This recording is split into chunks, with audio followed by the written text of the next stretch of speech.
Saudara, jika berkunjung ke Pulau Balai, Kecamatan Pulau Banyak, Aceh Singkil, tidak lengkap rasanya jika tidak membeli rakik awo-awo. Cemilan yang banyak dinikmati oleh wisatawan tersebut dibuat dengan bahan baku yaitu ikan teri dengan rasa yang renyah dan nikmat.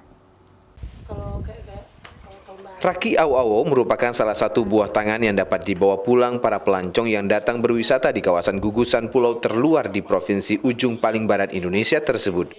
Salah satu bungkus raki awo-awo yang gurih dan renyah tersebut dibanderol dengan harga Rp5.000 per bungkusnya. Raki awo-awo merupakan sebutan untuk makanan sejenis peye oleh masyarakat Pulau Bago, Kecamatan Pulau Banyak, di mana mayoritas masyarakat di pulau tersebut merupakan masyarakat pendatang dari sejumlah daerah di Indonesia. Untuk bahan baku utama yaitu ikan teri, Neli Muspita yang juga sebagai ketua kelompok membeli langsung pada nelayan di kawasan tersebut.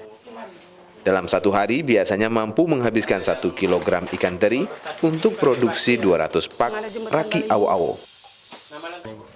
Tepung beras, bawang putih, ikan teri, ikan tadi.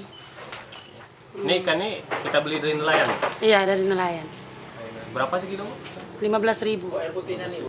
Untuk produksi sendiri sehari mungkin berapa bisa kita produksi? Oh, kita bilang aja lah dulu 100 bungkus satu hari ya. Usaha yang telah digeluti oleh kelompok ibu rumah tangga sejak tahun 2008 tersebut kini telah membuahkan hasil dengan banyaknya pembeli yang datang langsung serta dikirim ke Kabupaten Singkil. Syahril, Kompas TV, Aceh Singkil.